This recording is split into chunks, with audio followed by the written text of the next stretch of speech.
Mi Dios no es un Dios que está allá simplemente dando órdenes en un lugar desconocido. Viene a buscarme personalmente y muere por mí en la cruz, se entrega por mí.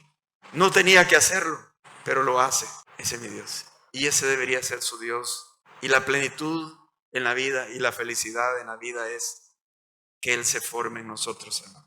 El Rey Mesías. Sé que las madres que entran a este camino, donde ven a Dios, van a entender que el propósito de sus vidas es encontrarse con Dios y con Dios Hijo, con el Mesías, con Dios hecho carne, para que Cristo, dice el Nuevo Testamento, sea todo.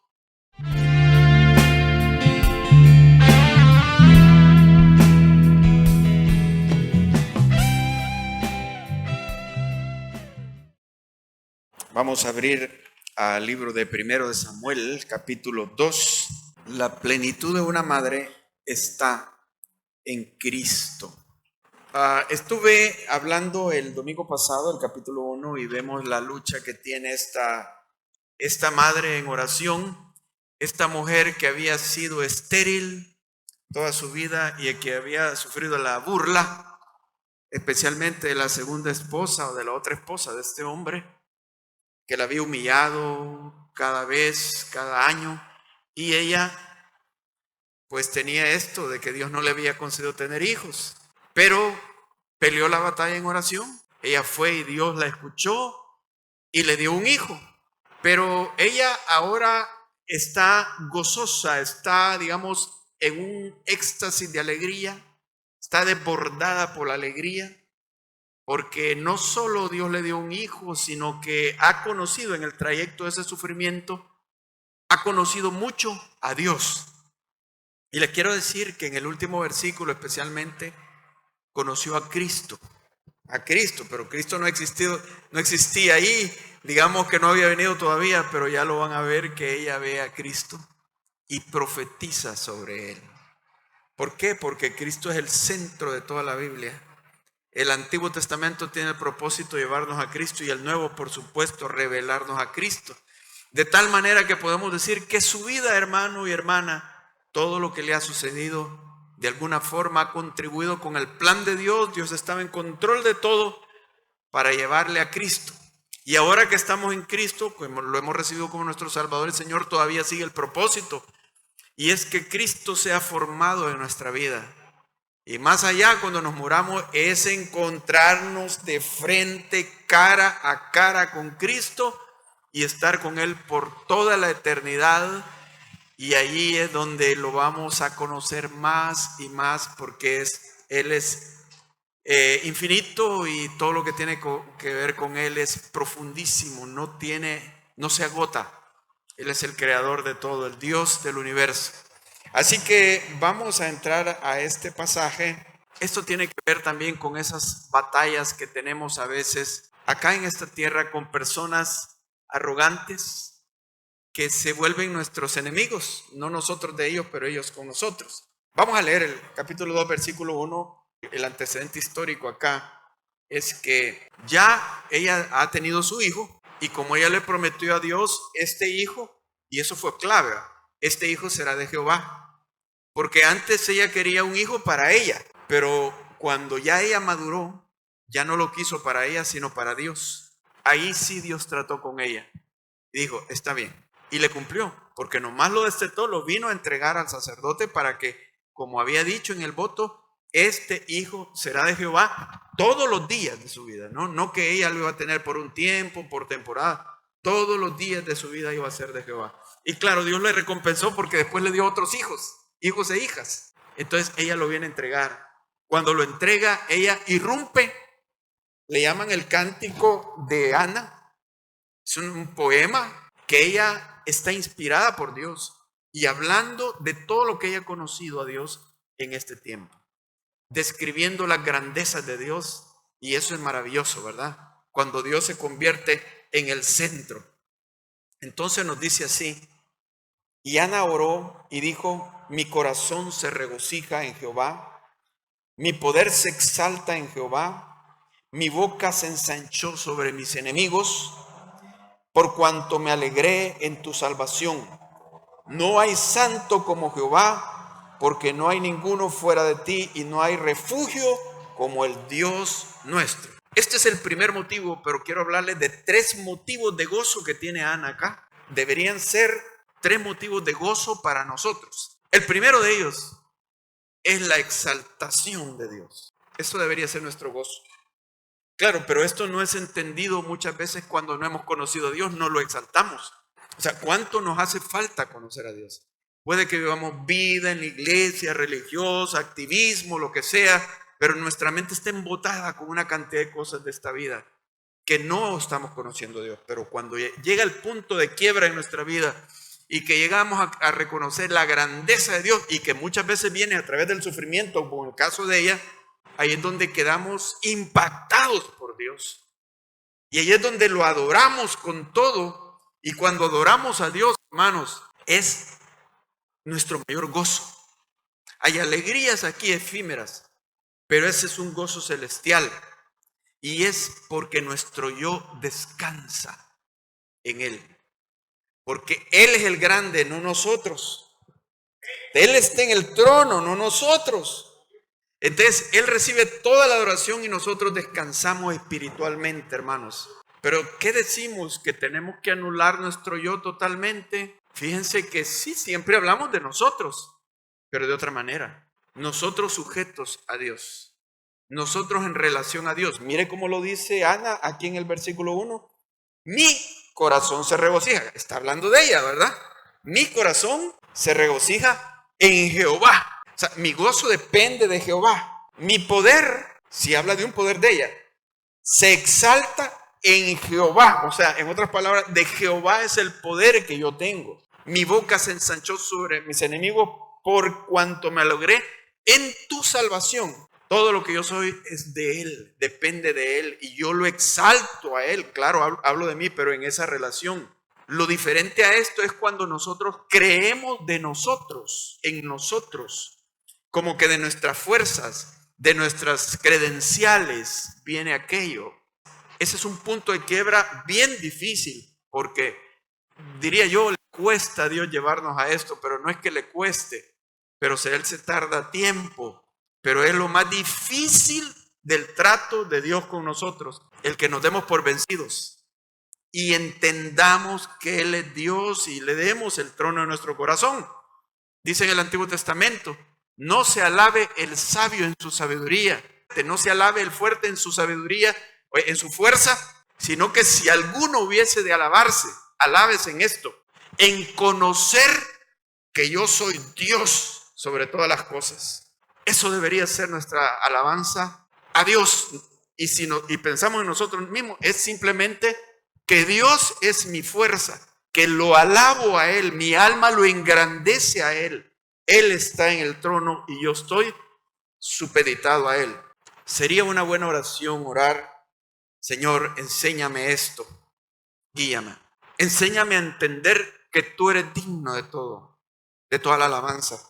Porque eso va a ser un recorrido, Ana, por algunas cosas y faltaría más. Porque cuando descubrimos a Dios en todo. Dios siempre estuvo en control. Dios siempre nos ha ayudado en todos los detalles.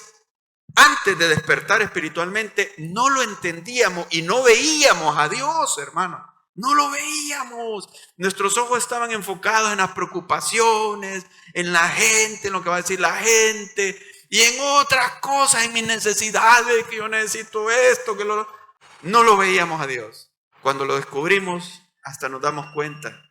Esas necesidades que yo tenía y no eran satisfechas, era porque Dios me estaba enseñando.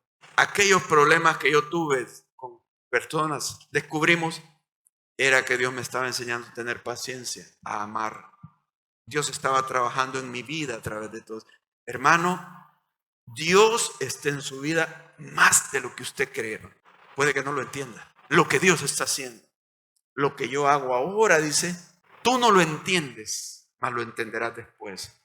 Y estoy seguro, hermanos, que Dios nos va a hacer un recorrido cuando lleguemos a su presencia, Jesucristo en persona, para que veamos toda nuestra vida, desde los capítulos cuando estábamos naciendo, nuestra infancia, nuestros amiguitos, las circunstancias, los papás, el momento en que nos llevó a la conversión, las pruebas que tuvimos. Y vamos a ver a Dios en todas esas escenas. Ahí estaba Él.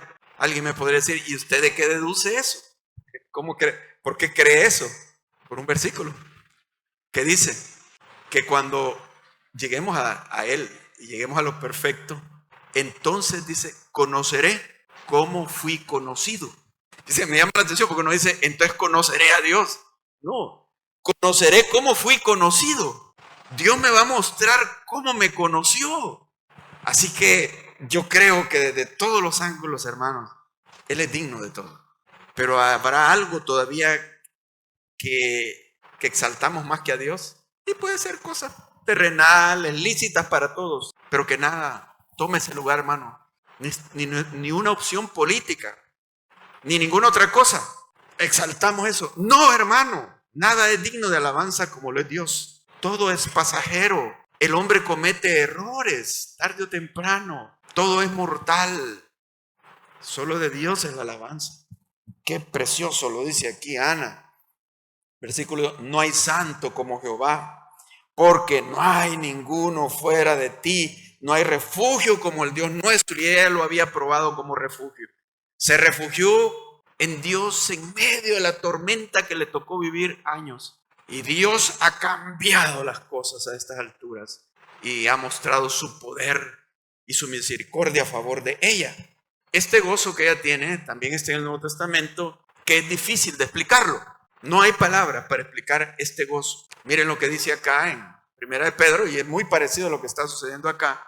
Dice, para que antes de esto ha hablado de las pruebas. Si es necesario, dice, tengáis que ser sometidos a diversas pruebas para que, sometida a prueba vuestra fe, mucho más preciosa que el oro, el cual aunque perecedero se prueba con fuego, sea hallada en alabanza, gloria y honra para cuando sea manifestado Jesucristo. Y ahora ella está glorificando a Dios y a Jesucristo, como vamos a ver en el último versículo, a quien amáis sin haberle visto. Ana no había visto a Jesucristo, no había venido todavía, pero es que a Jesucristo lo amamos sin haberle visto. Qué extraño, ¿verdad? Amáis sin haberle visto. Los profetas del Antiguo Testamento lo amaron sin haberle visto y profetizaron de él. Entonces, en quien creyendo, aunque ahora no lo veáis con los ojos físicos, aunque la Biblia nos dice, puesto los ojos en Jesús, ahora no lo veáis, os alegráis con gozo inefable y glorioso. Inefable quiere decir, no se puede explicar, hermano. No hay palabras para explicar. Ella está gozosa con Dios. Y saben, mis hermanas madrecitas, no las va a llenar su esposo, ni las va a llenar los hijos. Ustedes los aman, claro, darían su vida por ellos, ¿verdad? Pero no hay nada ni nadie que llene tanto como Dios. Mire el caso de Ana. Cuando ella estaba estéril y sufría, llegó su esposo, un hombre bueno, porque la Biblia lo describe que la favorecía mucho. Y le dijo, Ana, ¿por qué estás triste? No te soy yo mejor que 10 hijos. Pero a ella no le satisfizo eso. Solo el esposo la iba a llenar. Dios nos ha dado como equipo. Y es un pedazo de cielo el matrimonio y estamos bien. Pero es que hemos sido hechos de Dios, por Dios y para Dios, de alguna forma. Y si los dos, hombre y mujer, sus corazones se llenan en Cristo, va a ser un mejor matrimonio. Porque si no se están satisfaciendo en Cristo, el grado de tensión y pleito puede ser muy grande. Entonces, este es Dios. Y los hijos también, hermanos, porque llegó un momento donde Ana entendió el punto y ese hijo que ella quería, lo entregó. Porque podría haber dicho, ¿y por qué voy a entregar mi hijito a esos sacerdotes? No, si mi hijito es mío, a mí me ha costado. No, es que Dios estaba llenando ahora tanto su vida que dijo, si Dios me da un hijo varón, lo voy a dedicar a Jehová todos los días. Y lo entregó y ella gozó. Y eso fue de un bien para su hijo enorme, porque llegó a ser un profeta. Porque ella pudo haberlo maleado, como es, siendo sobreprotectora y no siendo Dios el todo, lo hubiera maleado probablemente. Porque lo que le transmitimos a los hijos es bien importante. Yo creo que tenemos que transmitirles eso. Dios es mi todo. Miren, a mí me impresionó algo que dijo Charles Spurgeon, el príncipe de los predicadores, allá de 1800 y algo. Él viene, según recuerdo, una generación, tercera generación de predicadores. O sea, su papá, sus abuelos fueron cristianos, pero él en su adolescencia se descarrió.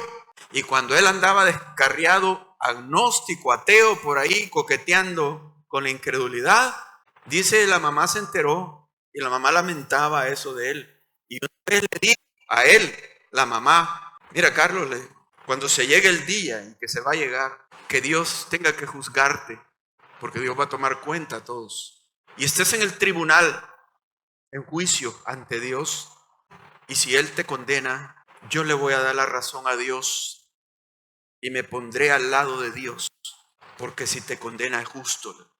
Le dijo así al hijo. Después cuenta Charles Spurgeon que eso lo impactó, le dolió profundamente, porque pensó, el ser más tierno, la persona que más me ha amado en la vida, me dice eso, que ella pondría su aprobación sobre mi condenación si Dios decide hacerlo. ¡Wow! Él se sintió pecador, condenado. Le habló con la verdad, no lo estuvo consintiendo. ¡Ay, hijito, que sos ateo! ¡Ay! Aplaudiéndole las malas palabras y toda la... ¡No! ¿Sabe qué sucedió con Charles Spurgeon? Lo hizo entrar en una profunda reflexión. Posteriormente terminó convirtiéndose de raíz a Cristo. Una madre cuyo todo es el Señor, aún más que el esposo y que los hijos. Eso no quiere decir que no ama a los hijos, pero el Señor dijo, el que ama más padre, madre, hermano, hijo, más que a mí, no es digno de mí. ¿O no está de acuerdo usted? Pues así es, hermano. Este mundo no lo entiende. Veamos entonces, el segundo punto que debería ser nuestro gozo es ver la justicia de Dios, verla. Aquí nos va a empezar a hablar Ana de lo que a ella le sucedió. Solo falta que ponga el nombre Penina. Esto está dedicado a la rival de ella, que la afligía. Y dice, por ejemplo, en el versículo 3, no multipliquéis palabras de grandeza y altanería, cesen las palabras arrogantes de vuestra boca, porque el Dios de todo saber es Jehová. ¡Wow! Y Él toca el pesar las acciones. Indudablemente Penina, tal como nos describe la Biblia, era arrogante. Hay gente así, hay gente mala que su deleite es ver sufrir a otra gente. Entonces, ella la pasaba hostigando, burlándose, angustiándola, y su gran victoria era verla llorar. ¿Te ha tocado lidiar con personas difíciles, arrogantes, materialistas, carnales, y tú te quieres portar bien conforme a lo que Dios te ha enseñado, que son los caminos de Él? Dios, dice aquí, toca pesar los corazones. Aunque te estén sucediendo cosas duras, difíciles, Dios sabe lo que te pasa. Y Dios mide, porque Dios es un juez. Si alguien arrogante te está angustiando, ve ante Él, ante Dios, y dile, Señor, yo pido tu mediación, tu intervención en esto, Padre. Pero si le pides su intervención como juez, Él también te va a examinar a ti, que si tú estás faltando, entonces te cae también, porque no lleves la escena así alterada a tu favor. Pero si Dios ve que es pura injusticia, Dios va a tomar cartas en el asunto. Y Dios ve al fondo, el corazón de lo que la gente dice. Hay gente que puede parecer muy espiritual, diciendo cosas bonitas, pero la intención de su corazón es mala. Entonces, Dios ve. O sea, no creas que Dios no está al tanto de esto. Ahora, les adelanto esto, porque esto lo vamos a ir desarrollando en todo el libro. Y les digo esto, las historias en el Antiguo Testamento son maravillosas por dos sentidos. Uno es lo que ahí está sucediendo, pero otra es porque muchas de estas historias son proféticas. Están describiendo una escena, un cuadro de algo que va a suceder en el futuro, proféticamente. Y muchas veces eso tiene que ver con el Mesías. Yo les voy a dar simbolismo que hay. ¿Qué simboliza David? ¿Qué simboliza Samuel? Otro personaje que va a venir es Jonatán. ¿Qué representa Jonatán? Otro personaje del libro es Saúl, el rey Saúl. ¿A qué representa? Y Ana, ¿a quién representa? Representa al remanente de Israel del Antiguo Testamento, el remanente de Israel.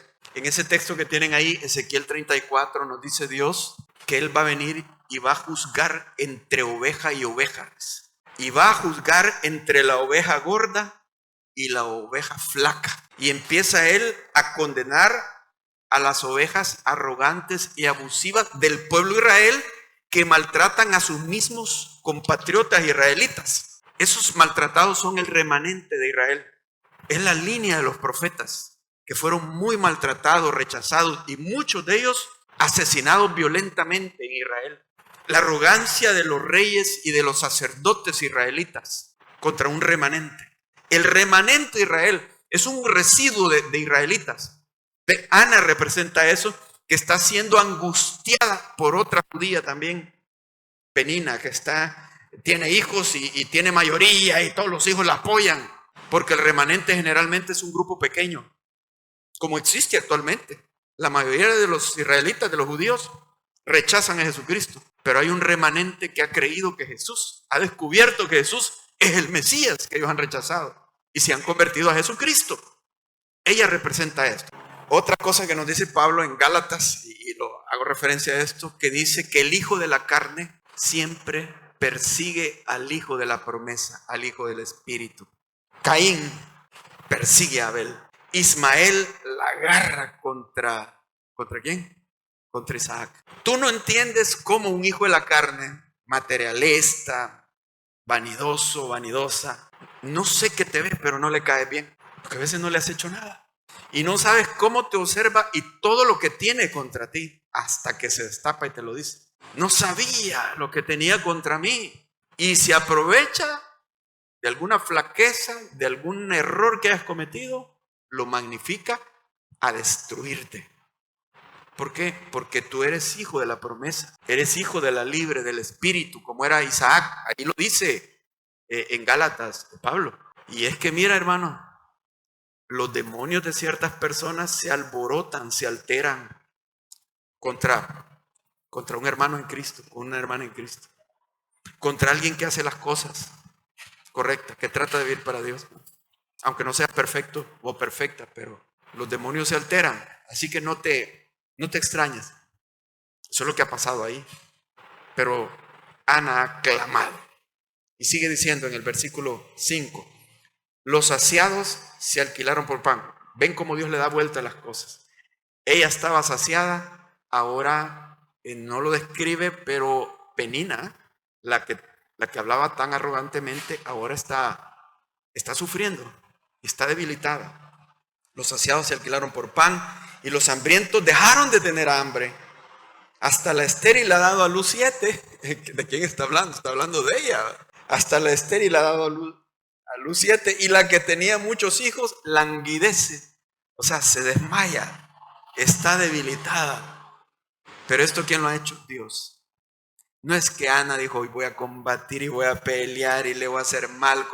No, dice, no combatas mal con mal, combata el mal con el bien, porque Dios es el que va a tomar la batalla en su nombre y Él va a dar la victoria. Pero aún si su enemigo o enemiga está siendo derrotada, usted no se alegre y trate de hacerle un bien, trate de hacerle un favor, porque su corazón debe ser restaurar a una persona, mostrarle el amor de Cristo, ganarle para Cristo y no hacerla pedazos como ella hizo con usted.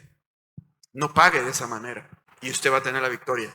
Dios se la va a dar en su tiempo, hermano. No nos exaltemos a nosotros mismos. Dice 1 Pedro 5:7. Humillaos pues bajo la poderosa mano de Dios, para que los exalte cuando fuere tiempo. Cuando fuere tiempo. Tal vez usted no ha estado acostumbrado a ser humilde, a humillarse ante ciertas situaciones, porque como mundanos, digamos, nosotros reaccionábamos y hablábamos más de la cuenta. Pero ahora se somete ante situaciones que le podrían provocar a ira. Se somete. Y recuerda este versículo: humillaos bajo la poderosa mano de Dios y Él los exaltará cuando fuere tiempo. Cesen las palabras altaneras de vuestra boca, arrogancia. Ayúdame, Señor. Y por eso mejor a veces les digo a ustedes, hermanos, yo soy el primer pecador. Yo tengo fallas, yo lucho con mi orgullo y otras cosas. Mejor porque parecer que soy perfecto y todo. Yo no quiero caer en eso y que Dios me vaya a derribar y a disciplinar. Pues entonces, que Dios me ayude, ¿verdad? Y que Dios nos ayude. Así que también midamos lo que hablamos, porque dice, cesen las palabras altaneras de vuestra boca. No vayamos nosotros porque es fácil hacer eso, hermano. Tanto en la familia como en el trabajo, en cualquier lado. Yo aquello, allá, y aquellas palabras que Dios las ve. Que Dios no olvide esas cosas, hermano. Y después le vaya a humillar. Mejor humillémonos antes, ¿verdad? Para que Dios nos exalte, pero sea Él. Y sigue diciendo, ¿verdad?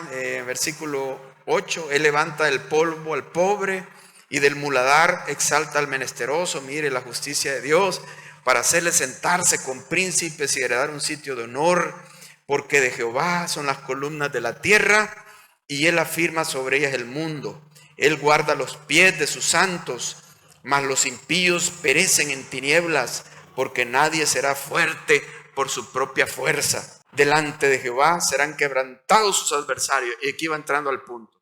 La aparición del Mesías tiene que ver mucho con esto de exaltación, humillación. El Mesías primero iba a ser humillado para ser exaltado posteriormente. ¿Y quiénes lo iban a humillar? Los arrogantes de la tierra. Los religiosos de Israel, sumamente arrogantes. Él vino y predicó y se molestaron a tal punto que hicieron un complot para matarlo. Y eso es lo que sucedió. No querramos decir que en la religión no hay arrogancia. Hay mucha arrogancia. En la religión, en la religiosidad. Me atrevería a decir, no, que los judíos, no, también los evangélicos, o sea católicos, de todo. Esa es parte del ser humano. Y tengamos cuidado de no ser religiosos y creernos, sino que ser exaltadores de Dios y de Cristo. Y tener el enfoque bien puesto en Cristo, como aquí nos va a llevar a esto. Sigue diciendo el versículo 10, delante de Jehová serán quebrantados sus adversarios y sobre ellos tronará desde los cielos. Jehová juzgará los confines de la tierra. Y aquí se va acercando al Mesías. Y luego dice, dará poder a su rey y exaltará el poderío de su ungido. ¿Qué está pasando aquí? El punto, que nuestro gozo sea ver al rey Mesías. Porque esto no parece encajar con el resto. Claro, está hablando de Jehová, está alabando a Jehová, que Dios hace justicia, pero de repente menciona a un rey y a un ungido, que nos preguntamos, ¿y quién es ese rey? Jesucristo. Pero les digo, en ese tiempo no había rey en Israel.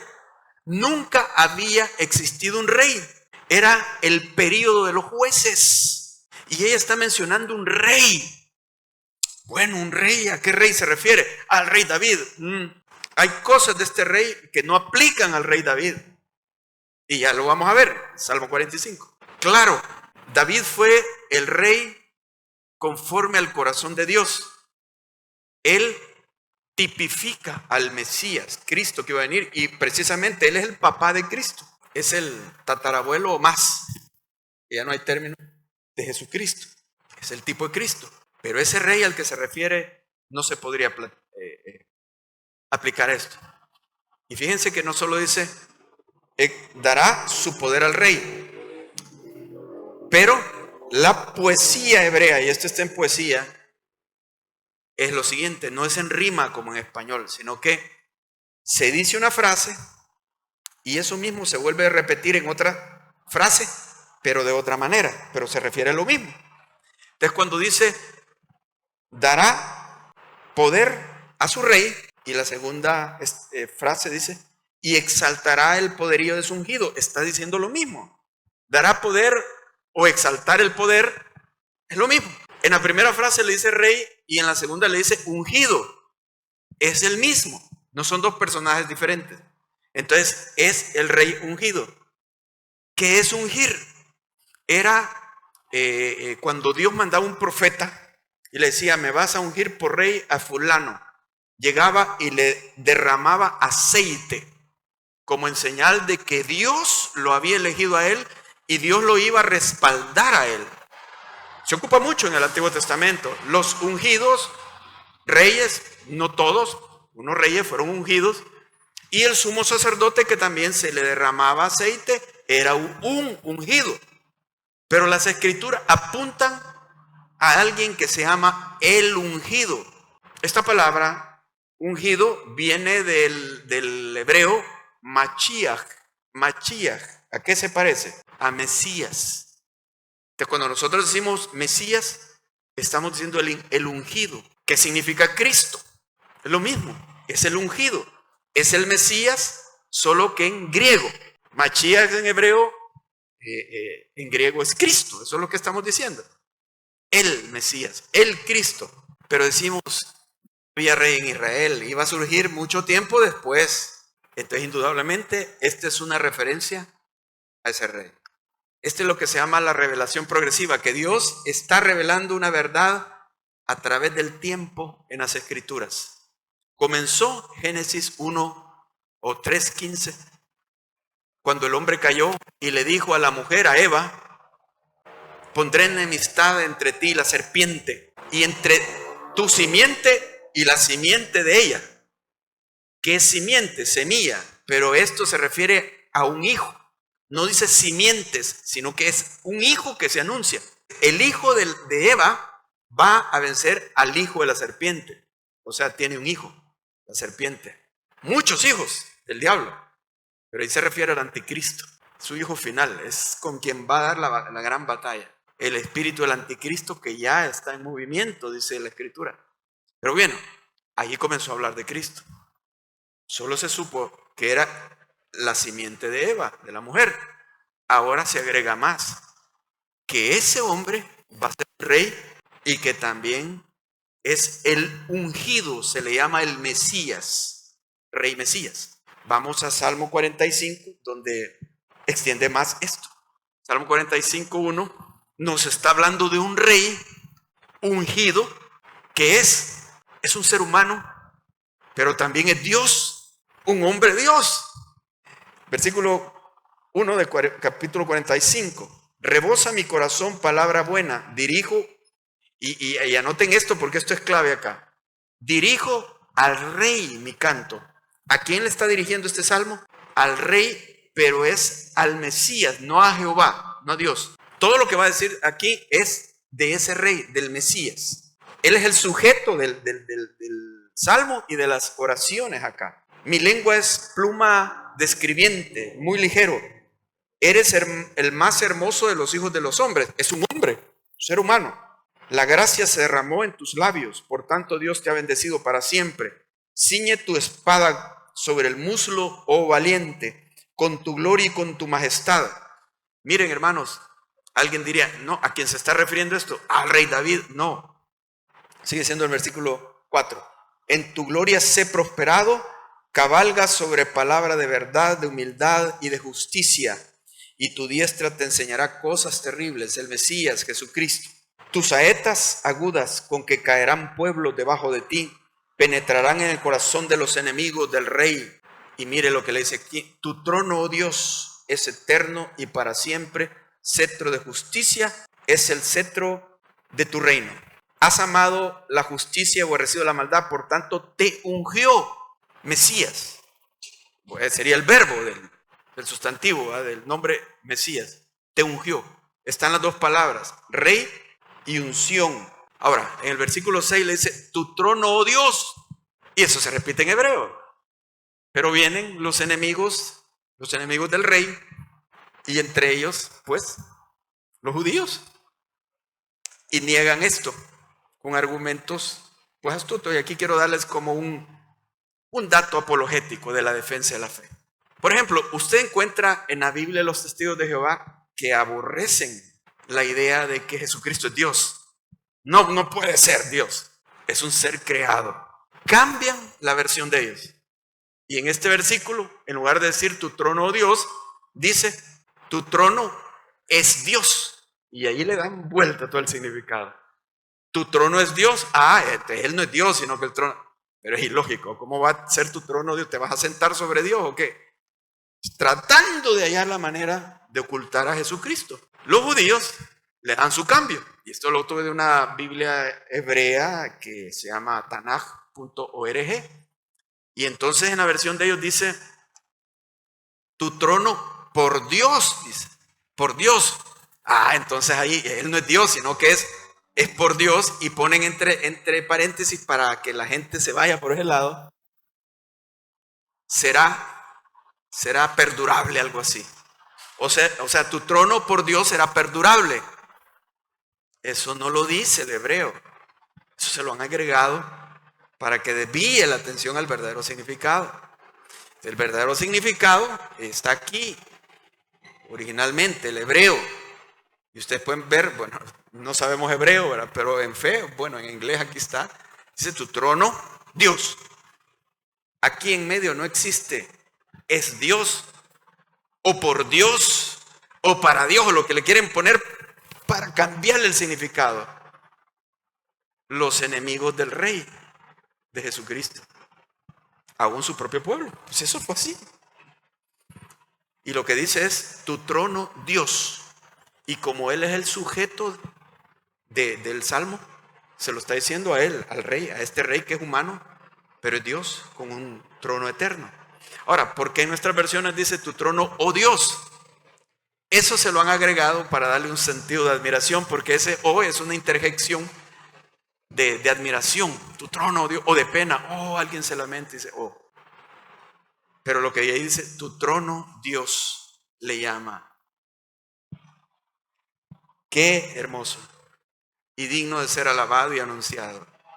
Jesús de Nazaret es el Dios eterno que va a reinar sobre nosotros, hermanos. Y vino en cuerpo, se encarnó. Mi Dios no es un Dios que está allá simplemente dando órdenes en un lugar desconocido. Viene a buscarme personalmente y muere por mí en la cruz, se entrega por mí. No tenía que hacerlo, pero lo hace. Ese es mi Dios. Y ese debería ser su Dios. Y la plenitud en la vida y la felicidad en la vida es que Él se forme en nosotros, hermano. El Rey Mesías. Si esta mujer pudo profetizar, Dios se lo dio, que hablara sobre el Mesías, esta madre. Sé que las madres que entran a este camino, donde ven a Dios, van a entender que el propósito de sus vidas es encontrarse con Dios y con Dios Hijo, con el Mesías, con Dios hecho carne, para que Cristo, dice el Nuevo Testamento, sea todo y en todos. Es el propósito para esta iglesia, que Cristo sea todo y en todos. Cerremos nuestros ojos y adoremos.